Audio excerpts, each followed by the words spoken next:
नमस्कार, मी डॉक्टर राजश्री कटके, स्त्रीरोग तज्ज्ञ। खरं तर आज आपला जो विषय आहे की त्यामध्ये आहे की लग्नापूर्वीचे असुरक्षित सेक्स किंवा संबंध याबद्दल आपण बोलणार आहोत। तसं जर आपण बघितलं की आजकाल लहान मुली म्हणजे ज्या अडोलसंट एज ग्रुपमध्ये ज्या मुली येतात आणि त्यांना पण लैंगिक शिक्षण असणं फार गरजेचं आहे आणि त्या याच्यामध्ये की त्यांना लक्षात आलं पाहिजे की असुरक्षित जर समजा संबंध ठेवले तर त्यामुळे पाळी आल्यानंतर मुलींना त्याच्यामध्ये गर्भधारणा राहू शकते, तर याचं ज्ञान त्यांना मिळणं आवश्यक आहे। त्याच्यानंतर जर कॉन्ट्रासेप्टिव्ह जर नाही वापरलं म्हणजे निरोध वगैरे नाही वापरला तर त्याच्यामध्ये पण चान्सेस त्याच्यामध्ये खूप जास्त असतात। तसं स्त्रियांसाठी पण खरं तर आज आपण बघितलं की जर जे कुमारी मातृत्व असतं तर ह्या मातृत्वाला सामाजिक आपल्याकडे फार त्रास होतो त्याच्यामध्ये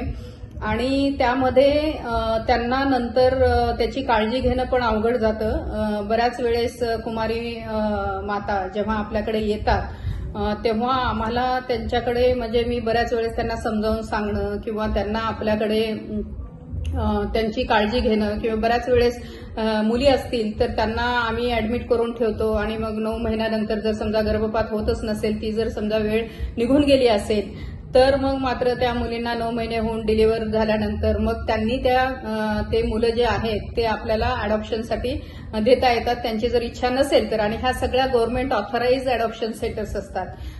तर त्यामुळे खरं तर मला असं म्हणायचं आहे की ज्या वयामध्ये आपल्याला चांगलं शिक्षण घेऊन मुलींनी आपलं सगळं करिअर करायचं असतं, खरं तर मुलींनी शिकावं, खूप शिकावं आणि स्वतःच्या पायावर स्वावलंबी व्हावं आणि आपली सगळी जी शक्ती आहे ती आपली शक्ती याच्यामध्ये आपल्या अभ्यासामध्ये, करिअरमध्ये, आपलं आयुष्य डेव्हलप करण्यामध्ये तर ते आपण घालवलं पाहिजे असं मला वाटतं।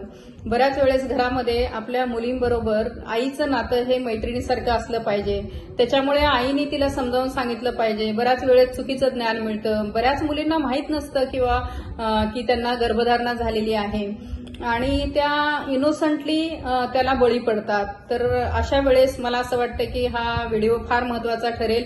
एक तर त्यांना नॉलेज पाहिजे की पाळी आल्यानंतर जर समजा असुरक्षित मुलाबरोबर संबंध ठेवले किंवा पुरुषाबरोबर ठेवले तर मग त्याच्यामध्ये गर्भधारणा होऊ शकते आणि ही गर्भधारणा झाली की मग खूप डिप्रेशन येतं आणि मग आईवडिलांना प्रश्न पडतो की आपण काय केलं पाहिजे। बऱ्याच वेळेस मुली सांगत नाहीत आणि मग चुकीच्या ठिकाणी मग त्यांना मार्गदर्शन मिळतं आणि त्याच्यामधून कधी नैराश्यात जातात, कधी चुकून ते टोकाचं पाऊल घेतात। तर आपण तसं ते पाऊल घेतलं नाही पाहिजे आणि आपण डॉक्टरांकडे जाऊन त्यांना विश्वासात काउन्सिलरकडे जाऊन सांगून आपण निश्चितपणे आपण त्या संकटातून मार्ग काढू शकतो आणि त्या चांगल्या पद्धतीने शिक्षण घेऊ शकतात आणि ह्या जर शिक्षण घेतलेल्या नंतर मग त्या एकदम चांगलं त्यांनी त्यांचं आयुष्य करू शकतात।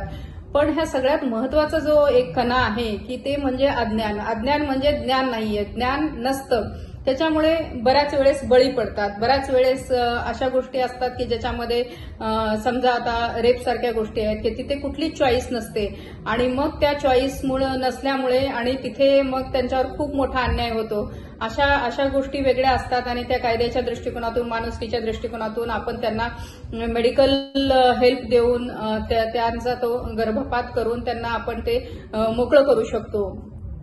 तसंच आहे जर समजा हे तरुण वर्गासाठी झालं, पण कधी कधी स्त्रिया सुद्धा की त्यांनी जर समजा त्यांना जर हे अवॉइड करायचं असेल, टाळायचं असेल तर त्यांनी एकतर ते म्हणजे लग्नाच्या अगोदर संबंध असावे नसावे हा वेगळा विषय आहे, पण काळजी घेणं फार गरजेचं आहे की ज्याच्यामध्ये तुम्ही कंडोम्सचा वापर करू शकता की त्याच्यामुळे इन्फेक्शन्स पण होणार नाही। कसं असतं कधी कधी जर समजा आपल्याला त्या एखाद्या दुसऱ्या पार्टनरचं आपल्याला माहित नसतं की त्यांना कुठला आजार आहे का, इन्फेक्शन आहे का, HIV सारखा आजार आहे का, मग त्याच्यामध्ये मग एखादे मोठे आजार पण होऊ शकतात। तर त्यामुळे म्हणजे कंडोमचा वापर करणं किंवा जर समजा काही मुलं आपल्या सुरक्षित पार्टनर बरोबर समजा मुली काही संबंध ठेवत असतील तर मग त्यांनी पिल्स घेणं तर ह्या काळजी घेणं फार गरजेचे असतात। पण मला असं म्हणायचंय की ज्या वयामध्ये आपल्याला आपलं करिअर करायचं असतं, शिक्षण घ्यायचं असतं, त्यामध्ये मुलामुलींनी भरकटून जाऊ नये, कारण याच्यामधला जो मार्ग असतो नंतर तो खूप अवघड जातो आणि मोठा मुश्किल होतो.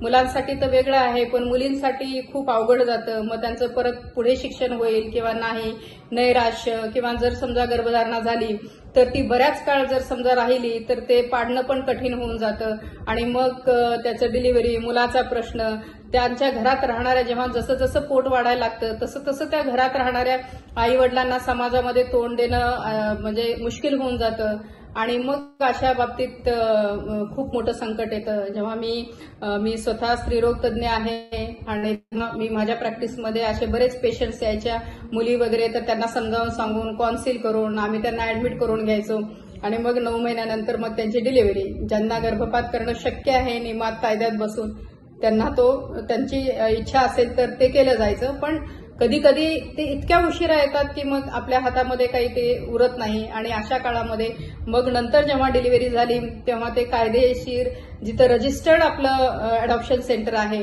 तिथे आपण ते केलं पाहिजे. प्रश्न इथे निर्माण होतो की जेव्हा मुली एकदम अडोलसंट एज ग्रुपमध्ये होता आणि पॉक्सो सारखे केस येते, म्हणजे त्याच्यामध्ये कायद्याचं पण आपल्याला लक्षात ठेवलं पाहिजे आणि ह्या सगळ्या गोष्टीमध्ये जर आपल्याला काळजी घ्यायची असेल तर निश्चितच याचं ज्ञान करून घ्या आणि अशा सगळ्या गोष्टींना, प्रलोभनाला बळी पडू नका. लग्न केल्यानंतर तुम्हाला तुमचं कुटुंब वाढवण्यासाठी तुम्हाला निश्चितच या सगळ्या गोष्टींचा फायदा होतो. लग्न झाल्यानंतर जर गर्भधारणा राहिली त्याला सामाजिक एक प्रतिष्ठा निर्माण होते आणि मग